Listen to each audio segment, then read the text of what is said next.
नमस्कार, मी अक्षय पुन्हा एकदा तुम्हा सर्वांचं एडीएन बातमीपत्रात मनपूर्वक स्वागत करतोय। आज दिवसभरात घडलेल्या संपूर्ण घटनांचा आढावा आपल्याला घ्यायचाच आहे, परंतु त्या अगोदर नजर टाकूया आज दिवसभरात घडलेल्या काही महत्त्वाच्या आणि ठळक घडामोडींवरती। सर्वसामान्यांना पेट्रोल डिझेल मुबलक प्रमाणात मिळालं पाहिजे याची जिल्हाधिकारी यांनी काळजी घ्यावी, पालकमंत्री संजय शिरसाट यांचं प्रतिपादन। तर मुख्यमंत्री देवेंद्र फडणवीस इंधन तुटवड्याबाबत खोटं बोलत असल्याचा भाकप नेते ॲडव्होकेट अभय टाकसाळ यांचा आरोप। आता बघूया सविस्तर बातम्या। पेट्रोल डिझेलच्या तुटवड्यामुळे सर्वसामान्य नागरिकांबरोबरच शेतकऱ्यांना देखील याचा त्रास सहन करावा लागत असून सर्व जिल्हाधिकारी यांनी याकडे लक्ष देऊन पेट्रोल डिझेल पूर्ववत सुरू करण्यासाठी काम करावं असं आवाहन पालकमंत्री संजय शिरसाट यांनी केलं आहे। यावर मुख्यमंत्री साहेबांनी स्पष्टपणे सांगितले की काही लोक जाणून बुजून टंचाई निर्माण करण्याचा प्रयत्न करतायत। आपल्याकडे पेट्रोलचा डिझेलचा साठा आहे, एवढं निश्चित आहे। काय याच्यामुळं सर्वात जास्त जर पॅनिक कोणी होत असेल तर तो शेतकरी होतोय। शेतातले कामं करणं, त्याला आवश्यक असलेला डिझेलचा पुरवठा जर नाही झाला तर मग मशागत कशी करायची, पावसाच तोंडावर आहे, या सगळ्या अडचणीला तो समोर जातोय। म्हणून आता त्या विभागीय आयुक्तांनी किंवा कलेक्टरने या संदर्भामध्ये कठोर पावलं उचलण्याची गरज आहे। प्रत्येक पेट्रोल पंपावर आपला एक देखरेख, आपला डोळा हा असला पाहिजे।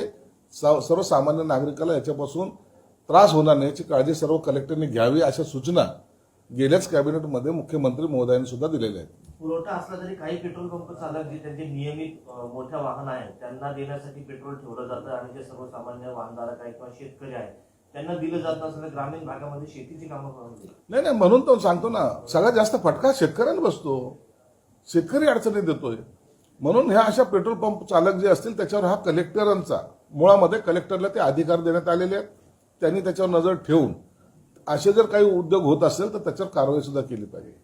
सर, काल जे राष्ट्रवादी शरद पवार गटाने आवाहन केले की शेतकऱ्यांसाठी पेट्रोल राखीव ठेवा, नाही तर आम्ही एकही सरकारी गाडी ठेवू देणार नाही, असं बोलण्यापेक्षा त्यांना सरकारला सहकार्य कशी करायचं ही भूमिका त्यांची असली पाहिजे। कुणालाही पेट्रोलचा तुटवडा करायची इच्छा नसते किंवा करणार पण नाही। म्हणून सरकारची सुद्धा तीच भूमिका आहे की सर्वसामान्याला डिझेल आणि पेट्रोल मिळालं पाहिजे। मुख्यमंत्री देवेंद्र फडणवीस यांनी पेट्रोल डिझेलचा मुबलक साठा असल्याचा खोटा दावा केल्याचा आरोप भारतीय कम्युनिस्ट पक्षाचे नेते ॲडव्होकेट अभय टाकसाळ यांनी केला असून इंधन उपलब्ध करून द्यावं अशी मागणी त्यांनी केली आहे। मी आज 21 मे 2026 रोजी छत्रपती संभाजीनगर मधील आमच्या एका पेट्रोल पंपासमोर उभा आहे। माझ्या हातामध्ये तुम्ही बघत असाल महाराष्ट्राचे मुख्यमंत्री देवेंद्र फडणवीस यांचं स्टेटमेंट आज पहिल्या पानावर लागलेलं आहे। ते म्हणतायत की पेट्रोल आणि डिझेलचा साठा हा राज्यामध्ये पुरेसा आहे आणि त्यामुळे नागरिकांनी अफवांवर विश्वास ठेवू नये। मी ज्या पेट्रोल पंपावर उभा आहे त्या ठिकाणी स्टॉकच नाहीये आणि केवळ एवढ्या एका पेट्रोल पंपावर नाही तर शहरातील अनेक पेट्रोल पंपावर आज स्टॉक नाहीये। जर स्टॉक नाहीये तर एकतर मुख्यमंत्री खोटं बोलतायत किंवा हे पेट्रोल पंप चालक खोटं बोलतायत। जर पेट्रोल पंप चालक खोटं बोलत असतील तर यांच्यावर जिल्हाधिकारी कारवाई करणार आहेत का, हा खरा प्रश्न आहे। आणि जर मुख्यमंत्री खोटं बोलत असतील तर महाराष्ट्रातील जनता या मुख्यमंत्र्यावर कारवाई करणार आहे का, हा खरा प्रश्न आहे। या ठिकाणी आम्ही कोणत्याही अफवांवर विश्वास ठेवत नाही मुख्यमंत्री साहेब, आम्ही आमच्या डोळ्यावर विश्वास ठेवतोय। आपण बघा, ही काही अफवा नाहीये, आहे का ही अफवा? या पेट्रोल पंपावर पेट्रोल पण नाही आणि डिझेल पण नाहीये, ही काही अफवा नाहीये। मग महाराष्ट्रातील जनतेला माझा प्रश्न आहे की खोटं कोण बोलत आहे, कोण अफवा पसरवत आहे? पेट्रोल डिझेल आहे ही अफवा आहे की पेट्रोल डिझेल नाहीये ही अफवा आहे. तुम्हीच ठरवा. घोडा मैदान सामने आहे. हर्सुल सावंगी बायपास परिसरात एका शेतात कपड्याने झाकलेल्या अवस्थेत या चिमुकल्याचा मृतदेह आढळून आला होता. सदर प्रकरणी बौद्धिकदृष्ट्या दिव्यांग असलेल्या त्या लहान मुलाची सतत देखभाल करावी लागत असल्याने वैफल्यातून जन्मदात्यांनीच त्याचा खून केल्याचं पोलीस तपासात समोर आलंय. या घटनेमुळे शहरात हळहळ व्यक्त होत आहे. माणुसकीला काळीमा फासणारी आणि मन सुन्न करणारी घटना छत्रपती संभाजीनगरात उघडकीस आली आहे. 5 वर्षीय दिव्यांग मुलाची त्याच्याच जन्मदात्या आई वडिलांनी गळा ओळून हत्या केल्याचा धक्कादायक प्रकार समोर आलाय.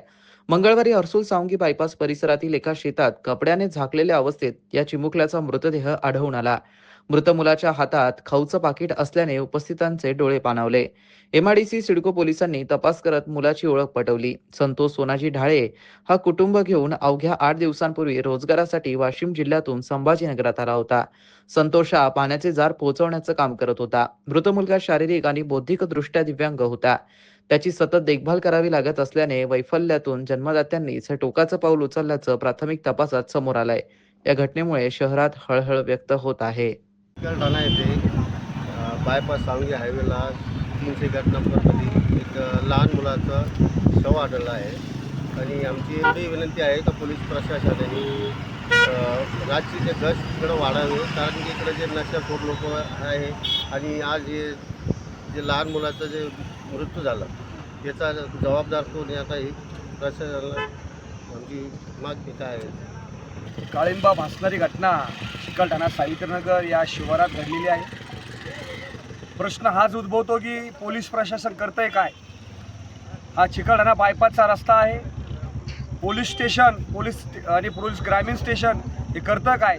इकडं रात्री अवैध धंदे चालतात, नशेखोर पोरं असतात, नशेखोर लेडीज असतात, अवैध धंदे इकडे चालू आहेत. याच्याकडे प्रशासन कधी लक्ष देईल या मागण्या आमच्या चिकलठाणा वासियातर्फे, नगरसेवक अमजद खानतर्फे या सगळ्या मागण्या आम्ही तुमच्यासमोर घेऊन येणार 100%. परंतु आज हा निर्दयी बाळाचा मृत्यू झालेला आहे. एक 4 वर्षाच्या चिमुरडं, एक 5 वर्षाच्या चिमुरला आज मारण्यात गेलेलं आहे. याचा जिम्मेदार कोण आहे, याचा वाली कोण आहे, या प्रश्न आम्हाला आज महानगरपालिकेला विचारायचा आहे. 100% अमजद भैया वारंवार या गोष्टीसाठी महानगरपालिकेचा आवाज उठवत आहेत की या भागामध्ये या बायपास ठिकाणी एकही हॉलोलाईट लाईट नाही आहे. रात्री अपरात्री गाडीचे पोलिसांचे चाकर नाही आहे. इकडं चोऱ्या लुटमार होत आहेत, लोक यायला घाबरत आहेत. बाजूचा सावित्रीनगर असेल, नगर भाग असेल, इकडं स्थानिक लोक रोडवर येण्यासाठी घाबरत आहेत. याचा प्रशासन योग्य ती वेळी काळजी घेते का नाही घेते हा प्रश्न आम्ही उद्भवतोय. औरंगाबाद जालना स्थानिक प्राधिकारी विधान परिषद द्विवार्षिक निवडणुकीचा कार्यक्रम जाहीर झाला असून गुरुवार दिनांक 18 जून रोजी मतदान होणार आहे. निवडणुकीसाठी प्रशासनाची तयारी करण्यात येत असून प्रशासन सज्ज असल्याची माहिती अपर जिल्हाधिकारी संभाजीराव अडकुणे यांनी पत्रकार परिषदेत दिली आहे. त्याच्यानंतर नॉमिनेशन पत्र दाखल करण्यासाठी आवश्यक ज्या महत्त्वाच्या बाबी आहेत त्याच्यामध्ये आहे कंडक्ट ऑफ इलेक्शन रूल 1961 मधील फॉर्म 2E. त्यानंतर याच्यासाठी डिपॉझिट राहणार आहे 10,000 रुपये आणि जर उमेदवार अनुसूचित जाती किंवा जमातीचा असेल तर त्याच्यासाठी 5,000 आहे.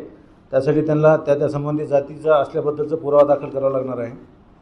यामध्ये जे प्रस्तावक आहेत त्यामध्ये 10 लागणार आहेत. त्यासोबत याच्यामध्ये उमेदवाराचं शपथपत्र परिशिष्ट 5A मध्ये लागणार आहे. त्याचबरोबर फॉर्म 26 मधील प्रतिज्ञापत्र लागणार आहे. त्यासोबत संबंधित जो उमेदवार आहे तो महाराष्ट्र विधानसभेमधील मतदारसंघातील कुठला तरी मतदार असल्याबाबतचा पुरावा लागणार आहे. आणि त्याच्यासोबत राजकीय पक्षाबाबतचं जे आपण AB फॉर्म म्हणतो तर याच्यासाठी AA आणि BB फॉर्म परिशिष्ट 5F आणि 5G मध्ये लागणार आहे. यामध्ये जिल्हाधिकारी संभाजीनगर हे निवडणूक निर्णय अधिकारी असल्यामुळं निवडणूक निर्णय अधिकारी यांचं कार्यालय जे आहे ते जिल्हाधिकारी कार्यालय छत्रपती संभाजीनगर हे राहणार आहे. तर ह्या सर्वसाधारणपणे आयोगाने ज्या प्रोग्राम जाहीर केलेला आहे त्याच्या अनुषंगाने आहे. आणि ज्या दिवशी प्रोग्राम लागलेला आहे 18 मेला त्या दिवशीपासूनच संपूर्ण भागामध्ये आदर्श आचारसंहिता सुरू झालेली आहे. त्याच्यामध्ये आता जे आपण चर्चा केली जे मतदाराच्या बाबतीमध्ये तर मतदाराच्या बाबतीमध्ये हे जे संबंधित स्थानिक स्वराज्य संस्था आहेत महानगरपालिका असेल किंवा जिल्हा परिषद असेल किंवा पंचायत नगरपालिका असेल त्या संबंधित तिथल्या अधिकाऱ्याकडून आपण त्यांची नावं घेतो. म्हणजे महानगरपालिका आयुक्त, जिल्हा परिषदेचे CO, मुख्याधिकारी यांच्याकडनं यादी आल्यानंतर आपण ती यादी प्रसिद्ध करतो.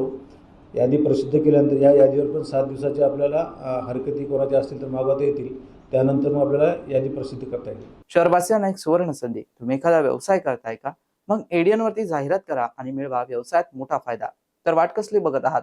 आताच खाली दिसत असलेल्या नंबरवरती संपर्क करा. आपल्याला अजूनही काही बातम्यांचा आढावा घ्यायचा आहे, परंतु इथे वेळ झाली आहे एका छोट्याशा ब्रेकची. कुठे जाऊ नका, पाहत रहा एडियन न्यूज.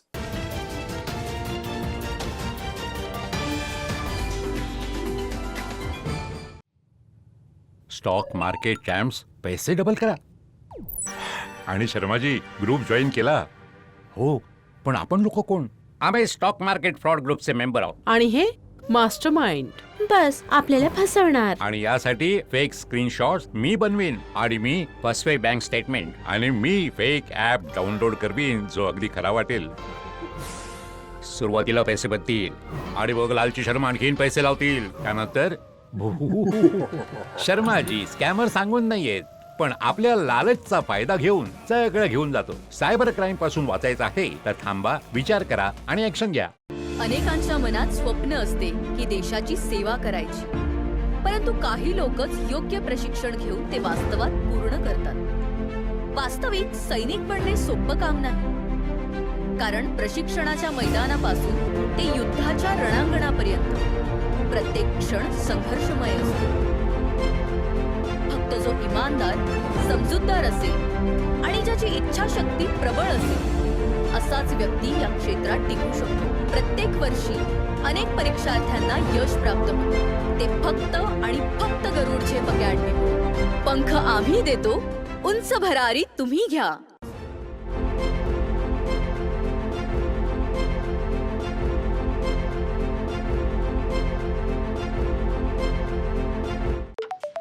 रवीजी, मी SHO सुभाष चिटणीस पांद्रा पोलीस स्टेशनहून बोलतोय. तुमचा मुलगा रोहित इथे हॉस्टेलमध्ये राहतोय? हो सर.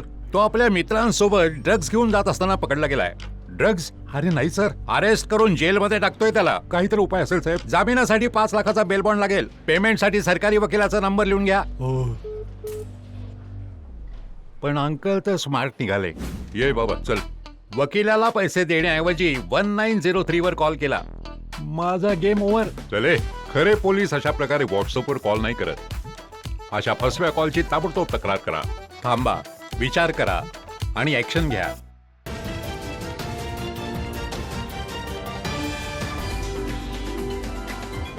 नमस्कार, ब्रेकनंतर पुन्हा एकदा स्वागत. आपण बघत आहात एडियन बातमीपत्र.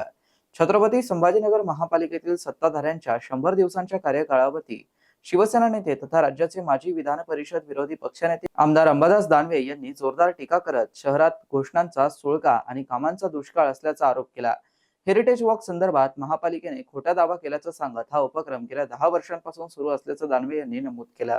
पाणी प्रश्नावरूनही त्यांनी अनेक प्रश्नांवरती प्रशासनावरती निशाणा साधला. पाणी पुरवठ्याचा गॅप कमी करण्याचं आश्वासन पूर्ण झालं नसल्याचं सांगत शहरात नागरिकांना महिन्यातून केवळ 3 वेळाच पाणी मिळतंय, त्यामुळे नागरिकांना टँकरवर अवलंबून राहावं लागत असल्याचंही अंबादास दानवे म्हणाले.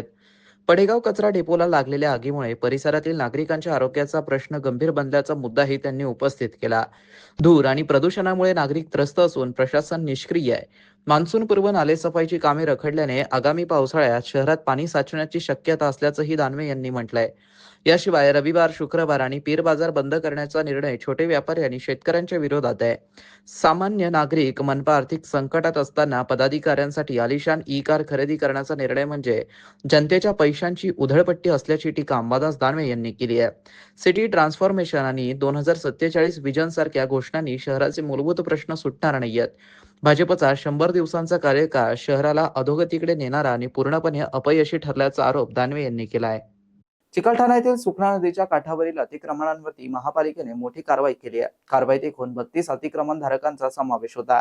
त्यापैकी काही नागरिकांनी स्वतःहून अतिक्रमण हटवलं तर उर्वरित 25 अतिक्रमण धारकांनी बांधकामे महापालिकेकडून निष्कासित करण्यात आली आहे. छत्रपती संभाजीनगर महापालिका आयुक्त अमोल येडगे यांच्या आदेशानुसार तसेच अतिक्रमण नियंत्रण अधिकारी संतोष वाहोळे आणि उपायुक्त सविता सोनवणे यांच्या मार्गदर्शनाखाली मंगळवारपासून मोतीवाला कॉलनी चिकलठाणा येथील सुखना नदीच्या काठावरील अतिक्रमणांवरती महापालिकेने मोठी कारवाई केली. नदीकाठावरील अतिक्रमणे हटवणं ही केवळ प्रशासकीय कारवाई नसून नदीचं अस्तित्व, पर्यावरणीय समतोल आणि नागरिकांच्या सुरक्षेच्या दृष्टीने अत्यंत महत्त्वाची बाब असल्याचं यावेळी अधोरेखित करण्यात आलं. सुखना नदी ही शहराच्या नैसर्गिक जलनिस्सारण व्यवस्थेचा महत्त्वाचा भाग असून नदीपात्र आणि नदीकाठावरील अतिक्रमणांमुळे पावसाळ्यात पाण्याचा प्रवाह बाधित होऊन पूरस्थिती निर्माण होण्याचा धोका वाढतो. तसेच नदी किनारी अनधिकृत बांधकामांमध्ये वास्तव्यास राहणं हे नागरिकांच्या जीवितास गंभीर धोका निर्माण करणारं ठरू शकतं. मुसळधार पावसाच्या काळात नदीच्या पाण्याची पातळी अचानक वाढल्यास जीवित व मालमत्तेची हानी होण्याची शक्यता नाकारता येत नाही. त्यामुळे नदीकाठ अतिक्रमण मुक्त ठेवणं ही काळाची गरज असल्याचं महापालिकेने स्पष्ट केलं. सुखना नदीच्या काठावरील अतिक्रमणधारकांना बांधकाम काढून घेण्याबाबत महापालिकेकडून वेळोवेळी सूचना देण्यात आल्या होत्या. या कारवाईत एकूण 32 अतिक्रमणधारकांचा समावेश होता. त्यापैकी काही नागरिकांनी स्वतःहून अतिक्रमण हटवलं, तर उर्वरित 25 अतिक्रमणधारकांची बांधकामे महापालिकेकडून निष्कासित करण्यात आली. या कारवाईमध्ये नदीकाठावर उभारण्यात आलेल्या 2 मजली जिमच्या बांधकामाचाही समावेश होता. नदीपात्र आणि नदीकाठावरील अतिक्रमणे हटवून नैसर्गिक प्रवाह सुरळीत ठेवणं, पुराचा धोका कमी करणं आणि नागरिकांच्या सुरक्षेला प्राधान्य देणं हा यामागचा उद्देश. महापालिका अशा कारवाया यापुढेही सातत्याने करणार असल्याचं प्रशासनाने सांगितलंय. या कारवाईसाठी झोन क्रमांक 6चे पदनिर्देशित अधिकारी निलेश पाटणी, इमारत निरीक्षक गणेशवीर देसाई सागर तसेच अतिक्रमण विभागाच्या कर्मचाऱ्यांनी सहभाग घेत कार्यवाही यशस्वीपणे पार पाडली. स्थानिक प्राधिकारी विधान परिषदेच्या 17 जागा महाविकास आघाडी लढणार असून त्या सर्व जागा जिंकणार असल्याचा दावा उद्योगमंत्री उदय सामंत यांनी छत्रपती संभाजीनगरातून केलाय. यावेळी त्यांनी अन्य विषयांवर देखील भूमिका मांडली आहे. हा विषय जरी आज असला तरी आगामी विधान परिषदा निवडणुकीच्या दृष्टीनं पक्ष मजबूतीकरणासाठी तुमचे आणि नाही, आज SIRचा तर नक्कीच प्रश्न आहे. त्याच्यानंतर विधान परिषदेच्या बाबतीमध्ये देखील चर्चा आम्ही करू. त्याच्यानंतर आमचे गटप्रमुखापासून जिल्हा प्रमुखापर्यंत सगळी पदं भरलेली आहेत ते आम्ही बघू. पालकमंत्र्यांनी आमच्या शासकीय समित्यांवर महायुतीच्या सगळ्या पदाधिकाऱ्यांना सामावून घेतलंय का ही देखील याच्यामध्ये चर्चा होणार आहे. आणि अशी आढावा बैठक आणि 2 दिवस मी छत्रपती संभाजीनगरला आहे. ते उद्यासाठी काही प्रश्न टाकून ठेवा. संभाजीनगर आणि जालना जागेवर दावा केला त्यांचं असं म्हणा की आमचं संख्याबळ आता जास्त आहे. दावा आम्ही पण केलेला अनेक ठिकाणी, तिथं आमचं संख्याबळ जास्त आहे. तेव्हा मगाशीच मी याचा विषय क्लिअर केला की 3 नेते ठरवतील की याच्यामध्ये नक्की विधान परिषदेच्या जागा शिवसेनेने किती लढवाव्या, भारतीय जनता पार्टीने किती लढवाव्या आणि राष्ट्रवादी काँग्रेस पार्टीने किती लढवाव्या. मोठेगावकरमुळे लाखो विद्यार्थ्यांचं नुकसान झालं असा आरोप करत माजी खासदार चंद्रकांत खैरे यांनी मोठेगावकरचे सर्व क्लासेस बंद करण्याची मागणी मुख्यमंत्र्यांकडे केली असल्याची माहिती खैरे यांनी माध्यमांशी बोलताना केली आहे. तर क्लासेस बंद न केल्यास आंदोलन करू असा इशारा देखील त्यांनी दिला आहे. नाही, याचा राजकीय हस्तक्षेप काही नाही आहे याच्यात. परंतु प्रत्यक्षात देशाचे शिक्षण मंत्री जे आहेत धर्मेंद्र प्रधान, हे आम्ही बरोबर एकत्र काम केलेलं आहे दिल्लीला. परंतु धर्मेंद्र प्रधानची आत्ता वेळ तिसरी चूक आहे त्यांच्या काळामध्ये की अशा चुका होऊ लागल्या. आज लाखो विद्यार्थ्यांचं नुकसान होऊ लागलं त्याचं काय. आणि म्हणून धर्मेंद्र प्रधान यांनी या सगळ्या धर्मेंद्र प्रधानच्यामुळे ते आता हे तर बाकी राहुल गांधीजींनी किंवा बाकीच्या विरोधी पक्षांनी ते उचलले प्रश्न.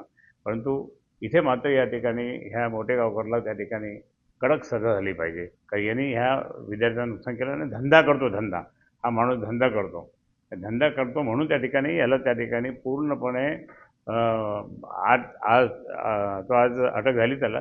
पण तो सोडू नये आणि ते सगळे कार्यालय ते चेक करावे. इतके पण त्या ठिकाणी क्लासेस चालतात त्या ठिकाणी जाऊन तिथे पाहावे. आणि अनेकांचं नुकसान हा माणूस करत आहे म्हणून या ठिकाणी याच्यावर कारवाई झाली पाहिजे. तर मी या ठिकाणी हे सांगतो की असं अनेक क्लासेसमध्ये तर काय चालतं काय नाही चालतं माहीत नाही.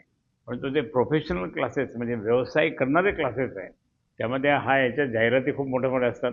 याच्या फक्त म्हणजे मुलांना लालूच दाखवण्याचं काम खूप करतात. आईवडिलांना लालूच दाखवायचं खूप काम करतात की तुमच्या मुलाला आम्ही पास करून टाकू वगैरे वगैरे. तर कुठून कसं करणार. म्हणजे तू काहीतरी याच्यातून माहिती काढत असेल म्हणून तो होत आहे.